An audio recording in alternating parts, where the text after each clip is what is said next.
आजकल जो आरपीसी प्रश्न पूछती उसका पैटर्न चेंज हो गया है।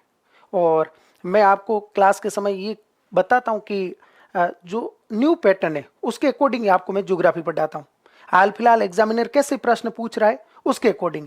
अभी जो सेकंड ग्रेड एग्जाम में एक प्रश्न पूछा गया था, इससे पहले 80 सेंटीमीटर समवर्षा रेखा का भी पूछा गया था, 50 सेंटीमीटर समवर्षा रेखा कई बार एग्जाम पूछी जाती, वो सिंपल प्रश्न है। इस बार इन्होंने क्या किया, एक प्रश्न ऐसा पूछा है, क्या है, राजस्थान के किस जिला समूह से 40 सेंटीमीटर समवर्षा रेखा गुजरती है? अलवर, जयपुर, उदयपुर ऑप्शन ए में है, बी में है सीकर, नागौर, जालोर, सी में है सीकर, अजमेर, सिरोही, डी में है दौसा, टोंक, भीलवाड़ा और ई आप उत्तर नहीं देना चाहते। ये आपके सामने ऑप्शन है। सबसे पहली बात तो इंपॉर्टेंट कि ये जो 50 सेंटीमीटर समवर्षा रेखा है वो राज्य को लगभग दो बराबर भागों में बांटती है, जबकि 40 सेंटीमीटर जो समवर्षा रेखा ये राज्य को पूर्णतः दो भागों में बांटती है। लेकिन आज तक ऐसा प्रश्न भी नहीं बना, ठीक है। और समवर्षा रेखा होती क्या, पहले तो ये समझिए, समान वर्षा वाले क्षेत्रों को मिलाने वाली काल्पनिक रेखा। ये सारी काल्पनिक रेखाएं, समवर्षा रेखा, समताप रेखा, समलवण रेखा, समोच्च रेखा। अब इनमें क्या है, जैसे ये समवर्षा रेखा तो समान वर्षा वाले क्षेत्रों को मिलाने वाली काल्पनिक रेखा, समताप रेखा समान तापमान वाले क्षेत्रों को मिलाने वाली काल्पनिक रेखा, समदाब रेखा समान वायु दाब वाले क्षेत्रों को मिलाने वाली काल्पनिक रेखा। तो ये समवर्षा रेखा क्या है, समान असमान वर्षा वाले क्षेत्रों को मिलाने वाली काल्पनिक रेखा है भाई, ठीक है। अब आपको ध्यान क्या रखना है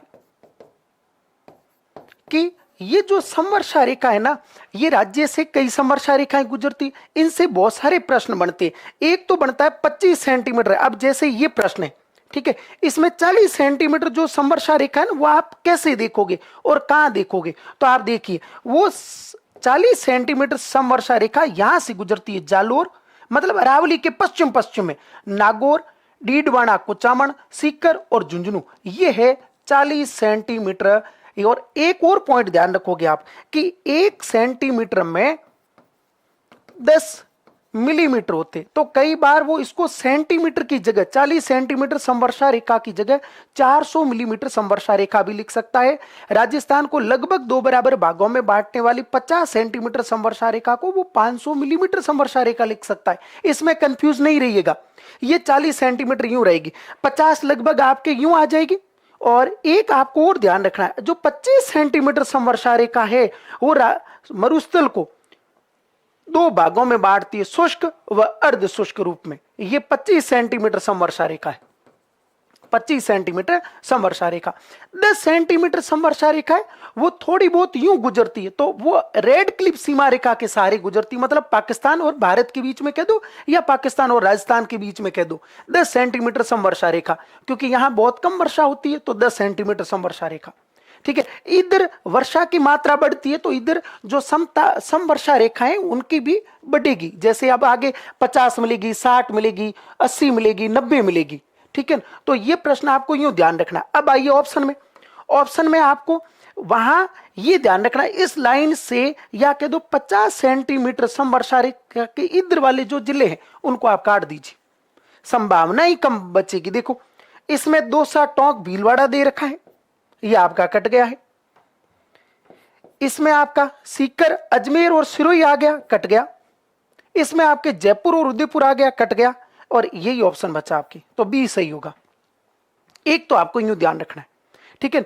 तो समवर्षा रेखा के संदर्भ में इस प्रकार के प्रश्न पूछे जाते हैं, इजी है। समताप रेखा, ठीक है, समलवण रेखा तो समुद्रों के संदर्भ, अपने समताप रेखा और समवर्षा रेखा के प्रश्न पूछे जाते हैं, ये भी ध्यान रखोगे आप।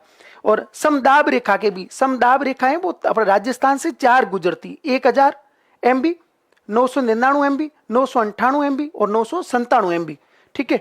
तो इस प्रकार के प्रश्न देखना आप। अब एक तो मैंने बता दिया, अभी ये भी प्रश्न पूछा गया था, हालांकि ये कॉपी है, पेस्ट है, मतलब इस प्रकार के प्रश्न खूब सारे पूछे हुए। और वैसे अब ऑप्शन चेंज कर देते, प्रश्न क्या है, किस नदी का उद्गम मध्य प्रदेश से नहीं है? Option A Parvati, option B Som, option C Mai और ऑप्शन डी काली सिंध। इसका आप मुझे आंसर कमेंट सेक्शन में देना कि इनमें से किस नदी का उद्गम मध्य प्रदेश से नहीं होता है। ठीक है,